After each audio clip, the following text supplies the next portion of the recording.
we're going to hear from Wanda Stewart and Michael Flynn from Common Vision. And just to give you a little bit of background, Common Vision was known for years as being the bus that went around to plant trees around the state. And they had a different model. They had co-executive directors at that point. It was Michael and Leo Buck. And then Leo went off to do something else and actually run for public office. And just recently, Wanda came on board with Michael. Wanda is now the executive director and Michael's education director. Wanda has a completely different background from, well, not completely different trees, but in gardens. And I'm waiting to see, are we going to be able to have them spotlighted on the camera right now? I still see Rachel.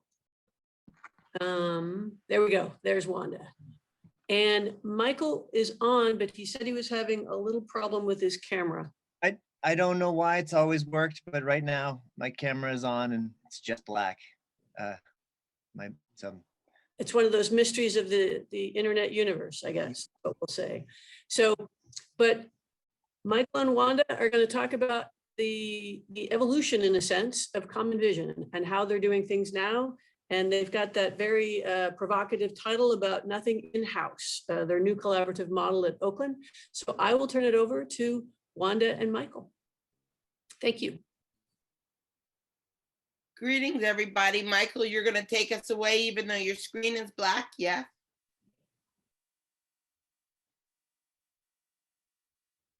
Hello.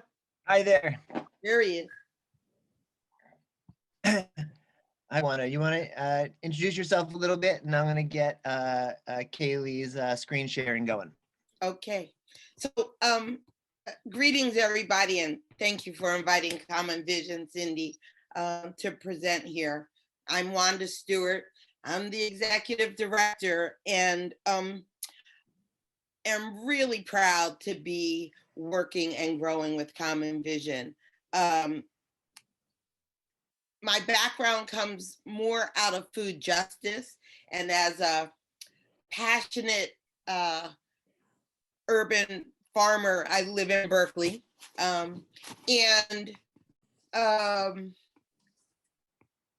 was working in, most recently, growing a particular schoolyard in Oakland. It's called Hoover Elementary School. Michael will tell you a little bit more about that. But at Hoover, it's a very sizable school garden, 100-foot by 100-foot, with everything planted in ground, and a proud 150 linear feet of chayote growing. So when Michael asked me to come and work with Common Vision, it was at a time when I was really trying to scale up how my work with the schools. So I was working with a particular school within Oakland Unified School District, but I realized that in addition to the challenge of engaging teachers and the challenge of engaging the school administration, there was that additional layer of district administration. And so we wanted to figure out a way to do that. Michael also had realized that when Common Vision would come into schoolyards and plant trees, they often found themselves the steward of the school garden, because Michael, if you didn't know it, is an amazing irrigation whiz. So therefore, Michael invited me into the picture. Michael, are you ready? I'm ready, yep. All right, take it away from there. Wonderful. Thanks, Wanda. I apologize for not having my face on the screen, but I'm excited to see all of yours, longtime colleagues and many mentors in the room. So yeah, thank you all for all the hard work you do. I wanted to share a little bit about Common Vision's journey, because it parallels many different orgs in the urban forest movement, perhaps a little bit more flamboyantly or colorfully with the buses and the theater and all. But it's some of our challenges have led us to a way of operating that is so vastly different than what we could have imagined. And the kind of solutions that are coming out of it are certainly different than we would have created. So I want to chronicle a little bit of that journey, and we will see where it takes us. Kayla, you can move along. Back in 2004, Common Vision started launching this program with planting fruit trees in schools. It was our effort to, as environmentalists, to find what is the most inspiring way for the future generations to take on a wonder and a love for nature and a stewardship ethic. And we came up with working together inspiringly to plant a fruit tree was probably the single act that was like the best to build a program around for success in this kind of inspiration. 17 years deep, we have put in somewhere around 300 school and community orchards. And we learned a thing or two along the way. Callie, you can keep on moving the slides. Sorry, I don't have that. Keep her coming. One of the challenges that we came to, which is, here we have, we loaded up, initially we loaded up 3 full buses of tree planting educators traveling to, from San Diego to Sacramento to the Bay every year, twice a year, putting orchards in the ground. You can keep it coming. One of the challenges that we came to, which is, really mirrors the urban garden movement as a whole, it is how, as we increasingly increase our plantings, increase the number of different locations where we have trees of various ages, you can keep it coming. How do we manage ensuring the care for each of the trees? Our attempts and a vision, and I know that many organizations here on the call have had a similar dream of running trainings for community members, for community leaders, in our case, teachers, parents, community members, teaching all the principles and skills of tree care, with the hope that in a few years after establishment, the community would then take care of the trees themselves. I think I'm probably maybe 300, 400, 500 trainings deep with groups of teachers and parents at different schools, with large groups from, in regional trainings, having people come out. And what I have found, what Common Vision has found, and I know what many organizations on this call have found, is that this model of having volunteers kind of get trained, get the skills, and then be in charge, it's very difficult to track accountability, and there are a lot of holes in kind of the reliability of this kind of approach.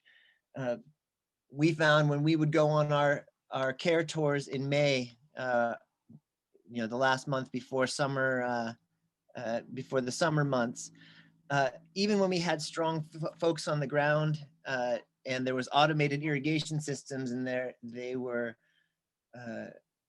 tasked to make sure the irrigation system was working. Sure enough, there was a low battery or a no battery here or there, or one, some little sever in a line that would have resulted in the trees not surviving the hot summers. And so it's such a perennial challenge for all of us. How do we create these models where we have a much larger team of folks involved in the ongoing care, and yet there's the kind of continuity and reliability that we need for our tree success. For us, what we came to ultimately was to have a group of our trained team going from school to school many times a year, helping the teachers perform this critical care. And although this was a model that did in fact result in trees being cared for very well, we we, like many orgs, ran out of funding for that ongoing care. We could get funding for new orchards all day long, and yet, as we onboarded more and more schools, that care cost continued to rise for us.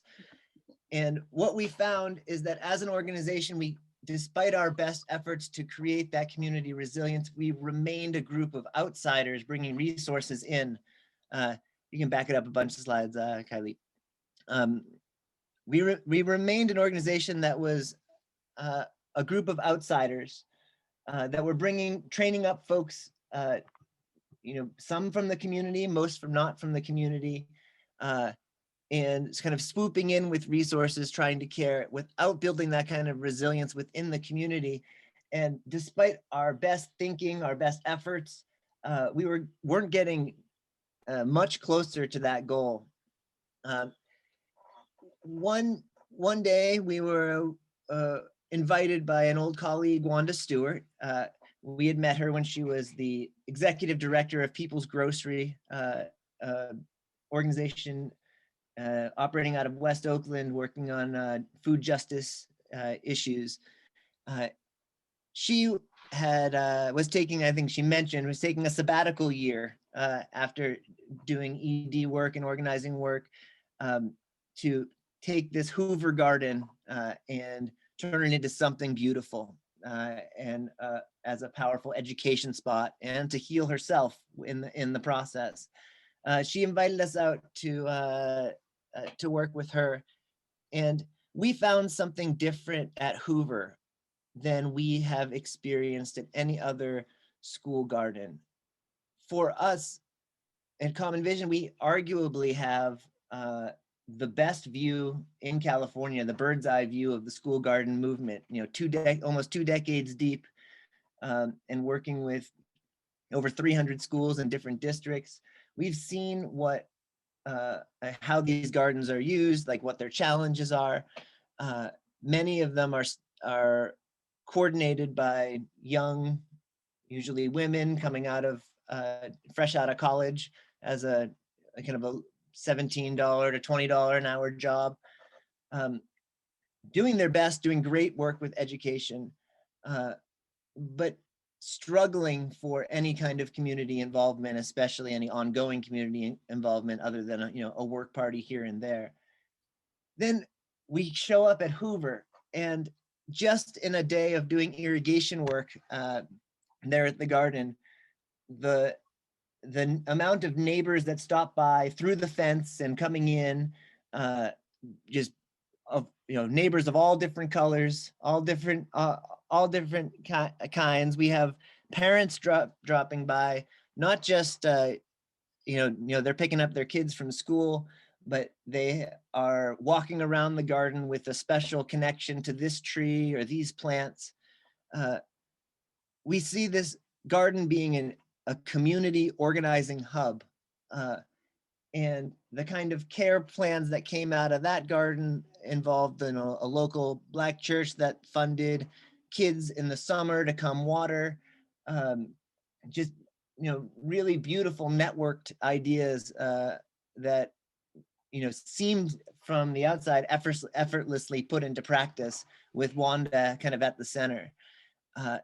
And at this point, we had a realization as an organization in working with Wanda and Hoover, the difference when you have the difference in leadership, and when you're leading and coming up with ideas from outside, even when you're trying to involve others in the decision-making process, when your leadership is focused in one from a different point of view, point of, we're talking culturally, we're talking our networks and our relationships, what the problems are and what the goals are vastly different than when you have, as you shift the center of who's making the decisions and who's imagining what's possible.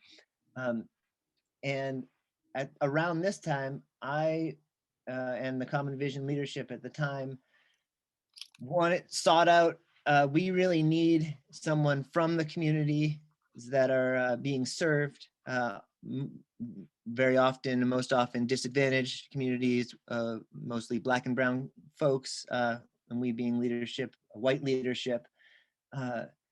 We need a leadership that more reflects the point of view, the relationships, the network of the communities we're serving, if we're ever going to get from here to there. And this began a multiple year courtship of Wanda Stewart to become the executive director of Common Vision.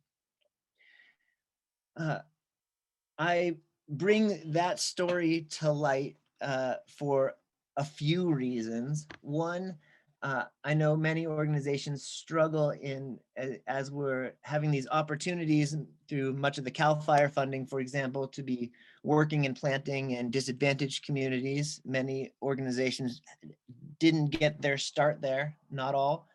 And so it's been a development, required capacity building within the organization to actually develop those relationships meaningfully. As we look at how do we meaningfully inspire, meaningfully train in, plant trees and create stewardship within these places that don't have equity in canopy cover, who have been largely neglected in the urban forestry of the past 50 years, 100 years. That who is at the table in leadership makes a big difference in looking at these and actually having success in creating a community empowerment and community inclusion. And so I wanted to look at that piece. Wanda can share a little bit about as she took over the organization, how things shifted and how this affects our, I know I say our as Common Visions, but I really refer to our as this, everyone on this call, this movement, our challenge in developing a culture and developing programs and systems where our urban forests are being taken care of, where we can plant not just plant the critical number of trees that it will take to make an impact in global warming and other huge issues, as well as very immediate issues like air quality within the communities. The scale of that challenge based on where we are at in our funding and systems for tree maintenance and tree care are so disparate. Additional millions in funding for care doesn't get us even close. And so how do we approach this challenge to change how we do not just tree planting, but tree care, and as a greater community to match the actual need to get from here to there, and get in the right scale. And so a lot of what happens as we transition leadership and we start changing who the stakeholders are at the table informs a little bit about how we make that approach. So there we are, a few years back, we got Wanda Stewart. Our courtship efforts were successful, and we are now blessed to be 2 years deep in being under the community building, inclusive celebration and magic making arm, heart, and life of Wanda Stewart. And Common Vision is excited to share this adventure with y'all. So Michael didn't tell that story right, totally, or he didn't tell it fully. When he came to me, he said, and this was 3 years ago before it was the hip position to take in organizations. He said, I want to turn over this organization to leadership by a woman. And in fact, I want to turn it over into leadership to a Black woman.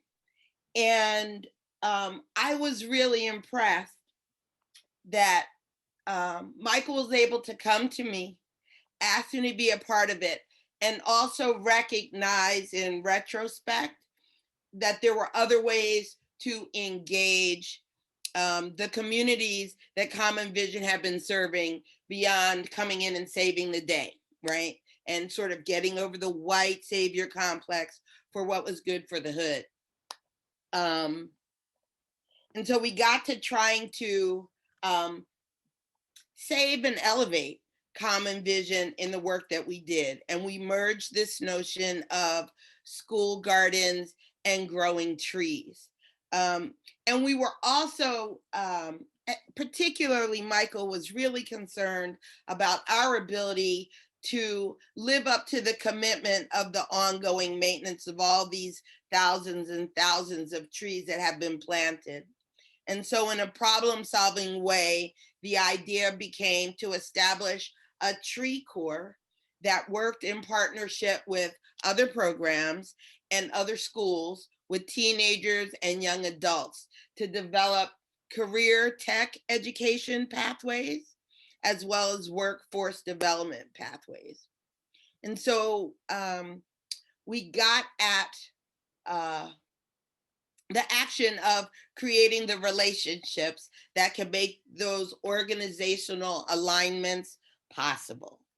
So that's what we've been doing. We have gone to several organizations, several schools that have green schoolyard initiatives, that have workforce development programs, and we're now developing those into something that not just maintains the trees we've always planted, but are planting all of the new trees that we now have new funding to do, but at the same time, meeting organizations and aligning with them for what they need.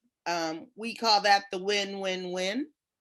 And I believe that if we all sit down at the table from the very beginning and start having the conversations about what our needs are, that there are ways to,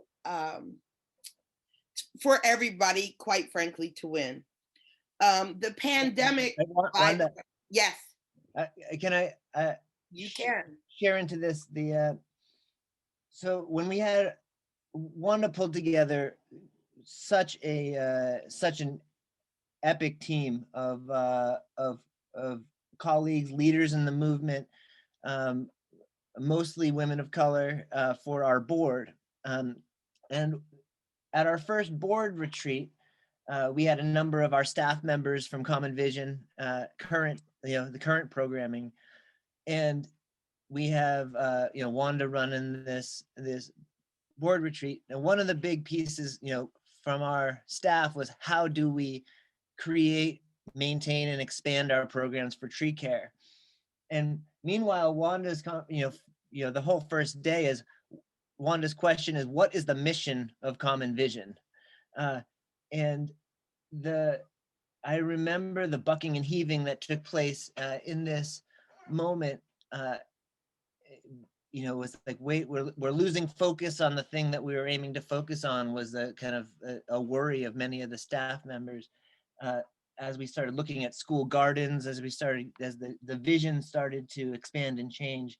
But something that I came to know as I've seen Wanda work is that before approaching any question, as far as how do we get a solution to a specific problem, Wanda's always asking who needs to be in the room to really define what the heck we're talking about, what is the problem, what are the overlapping challenges, and what's our collective goal.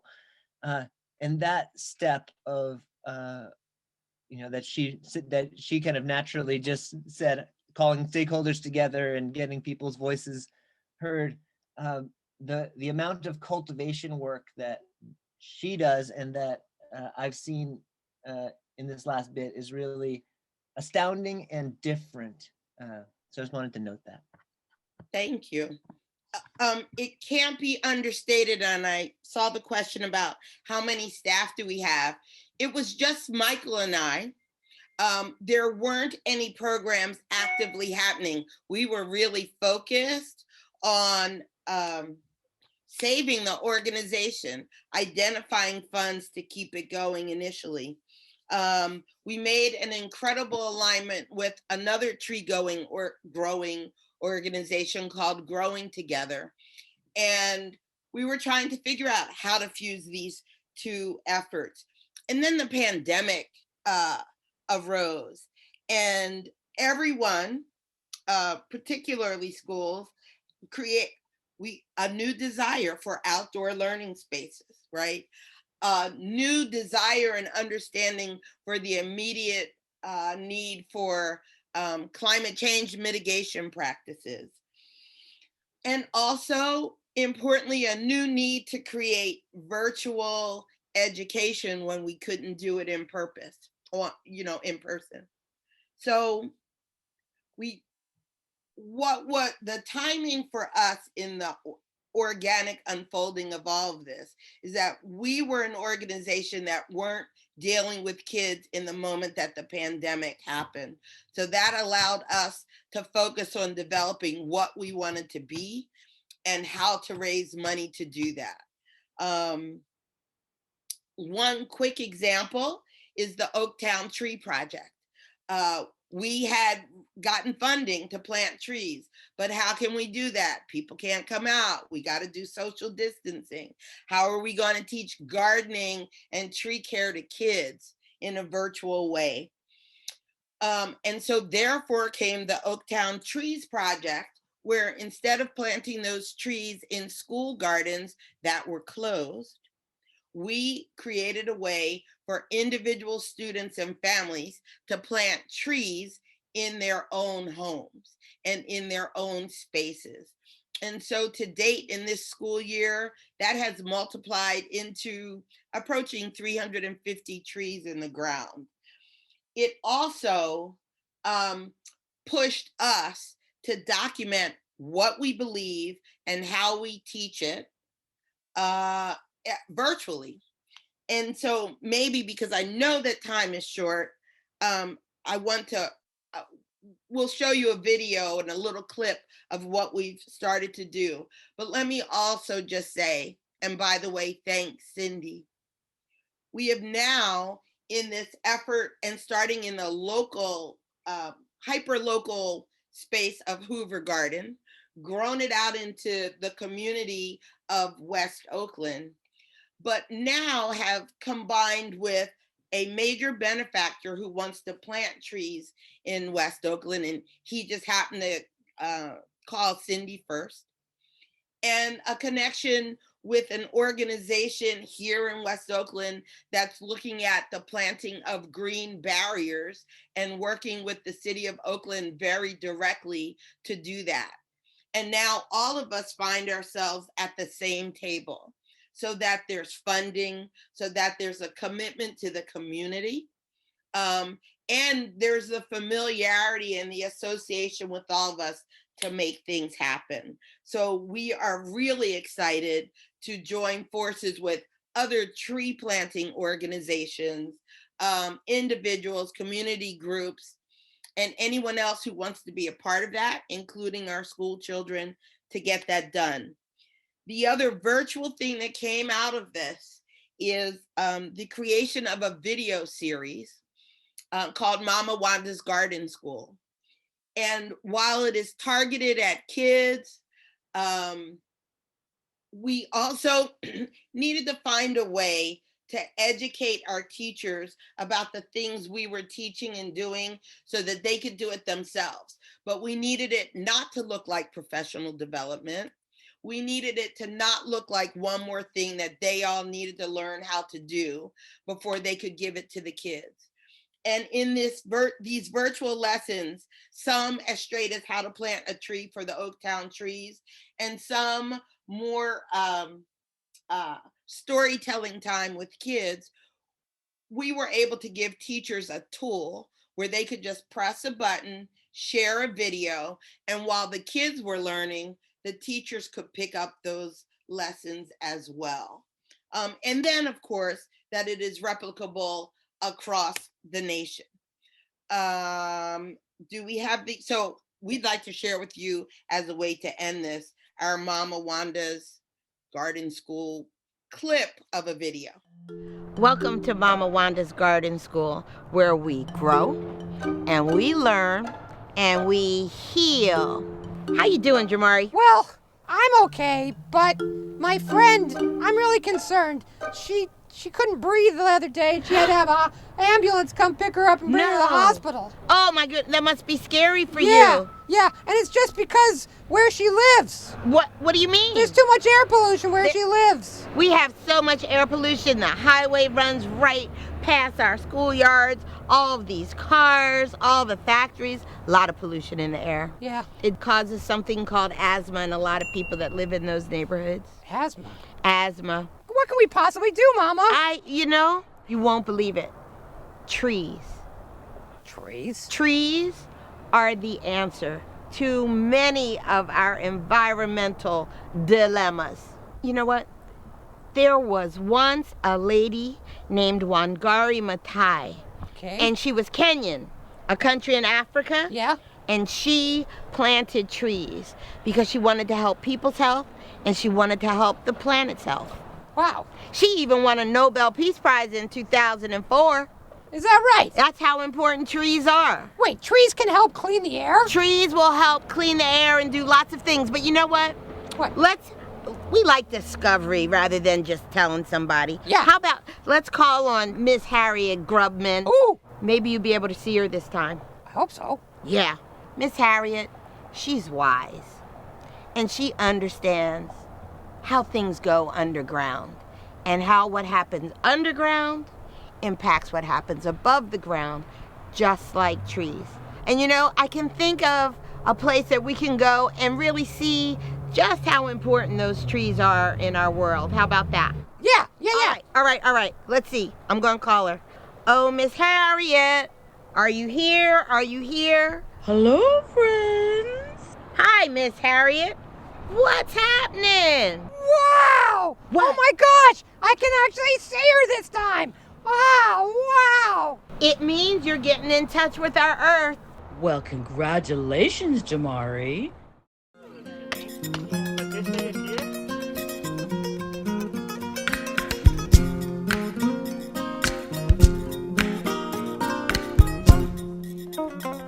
Hello everyone, I'm Jamari and I'm here at a volunteer day putting a lot of trees in the ground.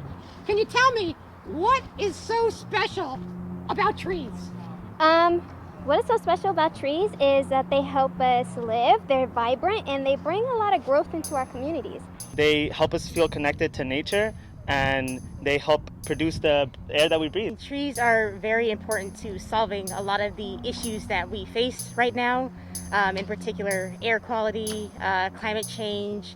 The trees suck up the carbon dioxide and it slows down the global warming. And flooding. Trees help filter out bad air, air particles, and so that makes the air around it healthier to breathe. So the more trees we have, the cleaner the air? Yes. Wow!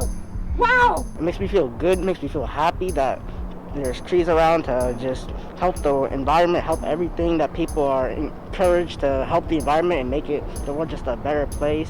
As well as some of them have fruit, and so they produce fruit. They bring beauty to a neighborhood, They grow things that we can eat. So what would be a right tree for Oakland?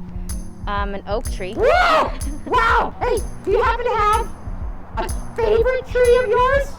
I think my favorite tree would be the oak tree because they grow so big and strong and just so rooted to the ground like our community should be.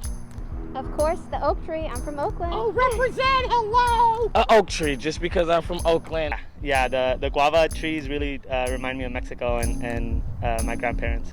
I like lemon trees. I like having. I grew up with one, and so I just enjoy having citrus trees in my backyard. But I'm really growing to love oak trees actually as I'm learning more about them.